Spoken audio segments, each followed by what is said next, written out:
Hello everyone, welcome back to my another video. আজকের ভিডিওতে আলোচনা করব আমি ক্লাস সপ্তম শ্রেণীর গণিত বইয়ের অনুশীলনী 1.1 এর 3 নম্বর অঙ্ক নিয়ে।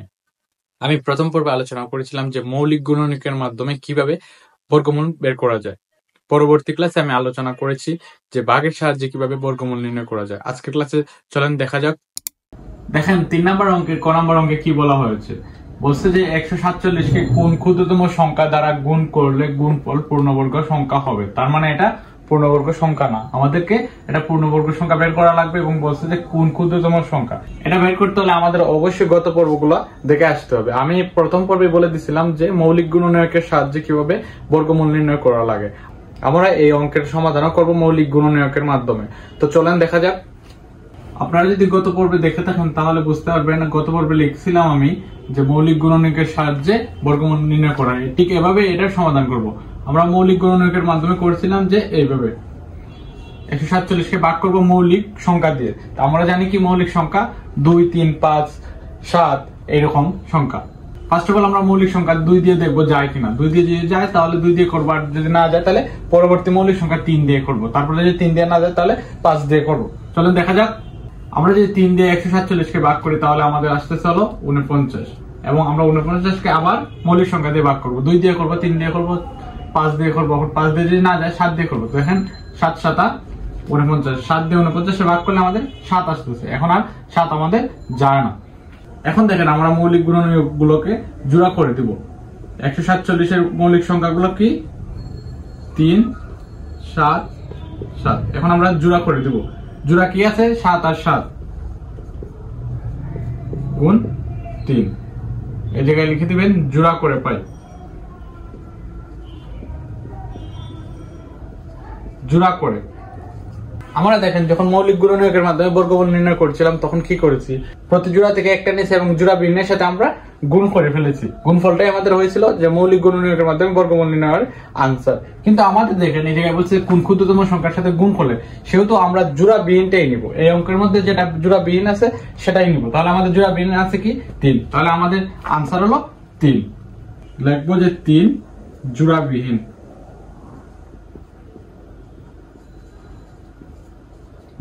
তাহলে নির্ণয় আমাদের আনসার হলো 147কে 3 দ্বারা গুণ করলে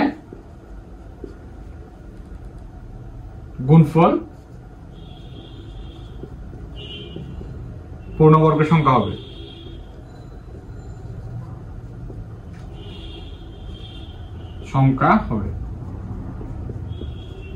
এটাই হলো আমাদের আনসার। আমরা পরবর্তী ক নম্বর অঙ্ক করলে আপনারা আরো বেশি ক্লিয়ার হয়ে যাবেন। তো চলেন দেখা যাক। দেখেন পরবর্তী ক নম্বর অঙ্কে বলা হচ্ছে যে 384কে এমন একটা ক্ষুদ্রতম সংখ্যা দিয়ে গুণ করা লাগবে যেটার গুণফল পূর্ণবর্গ সংখ্যা হবে। আমরা ঠিক এটাকে সেম ভাবে মৌলিক গুণনীয়কের সাহায্য করব। যদি আমরা মৌলিক গুণনীয়কের সাহায্য করি তাহলে দেখেন কি করব। ফার্স্ট অফ অল এই জায়গায় 384 দিব, তারপর মৌলিক সংখ্যাগুলো দিয়ে এটাকে ভাগ করব। দেখো এটা 2 দিয়ে যায় কিনা। দেখেন এটা যদি 2 দিয়ে করি তাহলে 2 দিয়ে হচ্ছে আমাদের 192, এবং এটাকে যদি আবার 2 দিয়ে করি তাহলে দেখেন আসতেছে আমাদের 96, এবং এটা আবার 2 দিয়ে যায় তাহলে আমরা আবার যদি 2 দিয়ে করি তাহলে আমাদের আসতেছে 48। এখন এটাকে দেখেন আবার 2 দিয়ে যায়, যদি 2 দিয়ে করি তাহলে আসতেছে 24, এবং এটাকে 24কে যদি আমি 2 দিয়ে ভাগ করি আমাদের আসতেছে 12, এবং 12কে যদি 2 দিয়ে করি তাহলে আমাদের আসতেছে 6, 6কে যদি 2 দিয়ে করি তাহলে আমাদের আসতেছে 3। এখন আমরা মৌলিক গুণনীয়ক গুলো লিখে দিব। তাহলে অতএব 384 গুণনীয়ক কি দেখেন 1, 2, 3, 4, 5, 6, 7। 7টা 2 আছে, তাহলে 1, 2, 3, 4, 5, 6, 7, আর 3 আছে একটা। তাহলে এখন আমরা জোড়া করে দিব। দেখেন যে জোড়া করি, এই দুইটা জোড়া।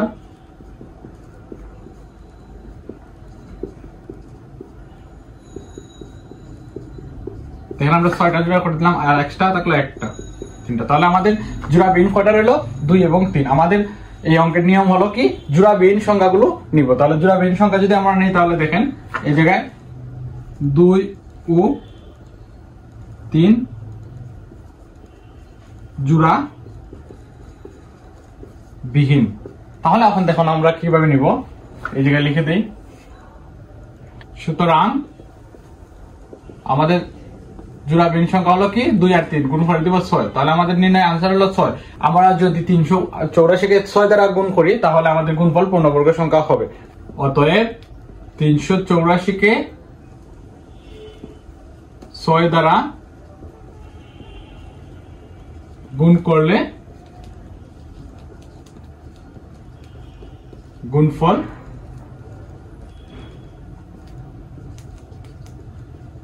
পূর্ণবর্গ সংখ্যা হবে, এটাই আমাদের আনসার। আশা করি আপনারা বুঝতে পারছেন। এখন আমরা গ নাম্বার অঙ্ক করব। গ নাম্বার অঙ্কে বলা হয়েছে যে 1470 কে কোন সংখ্যা দ্বারা গুণ করলে গুণফল পূর্ণবর্গ সংখ্যা হবে। সো আমরা এটা একই নিয়মে করব, মৌলিক গুণনীয়কের মাধ্যমে।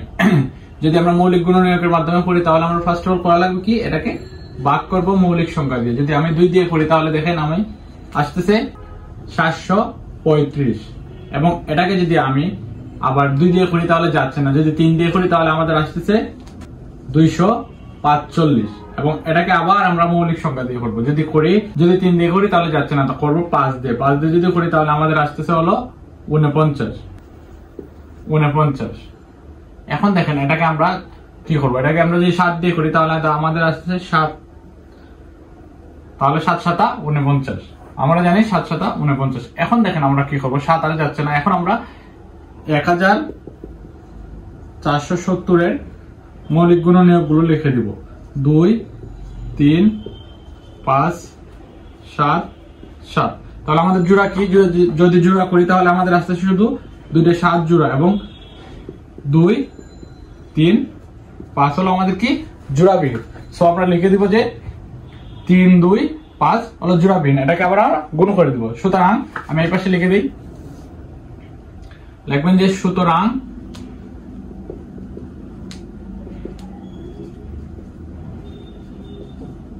আনসার কত আমাদের, 3 দুগুণে 6 5 6 30। তাহলে আমাদের এটা আনসার হলো 30। যদি আমরা 1470 কে 30 দ্বারা গুণ করি তাহলে আমাদের এটা পূর্ণবর্গ সংখ্যা হবে। সো আমরা লিখে দিব অতএব 1470 কে 30 দ্বারা গুণ করলে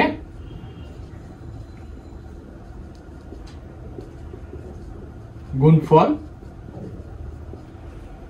পূর্ণবর্গ সংখ্যা হবে।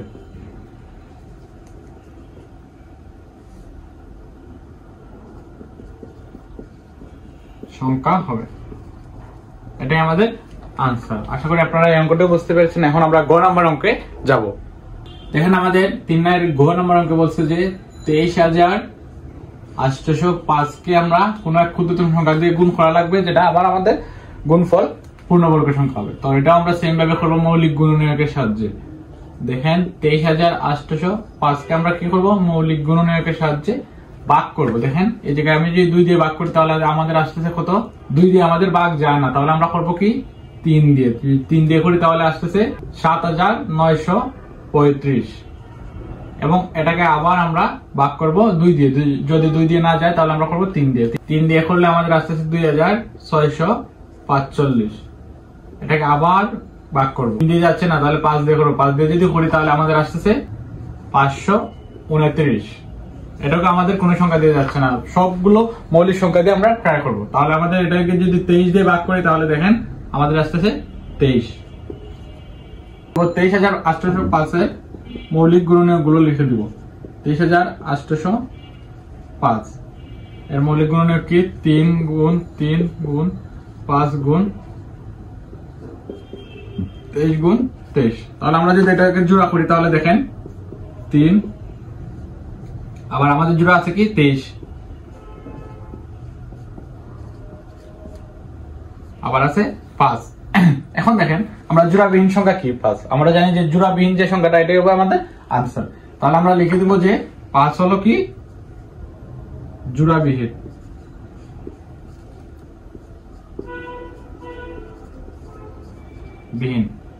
অতএব আমাদের নির্ণয়ের ক্ষুদ্রতম সংখ্যা কি, নির্ণয়ে ক্ষুদ্রতম সংখ্যা 5, এটাই আমাদের answer. So my dear friends and brothers, আশা করি ভিডিওটি আপনারা খুব ভালোভাবে বুঝতে পেরেছেন। যদি না বুঝে থাকেন তাহলে অবভিয়াসলি কমেন্ট করে জানাবেন, এবং আমার চ্যানেলে যদি নতুন হয়ে থাকেন তাহলে obviously do subscribe my channel. এবং যদি আপনি গত পর্বগুলো না দেখেন তাহলে গত পর্বগুলো দেখে আসবেন, তাহলে আপনি খুব সহজেই বুঝে ফেলবেন। So my brothers and sisters, পরবর্তী ভিডিও দেখার জন্য আপনাদের আমন্ত্রণ রইল। Thanks everyone.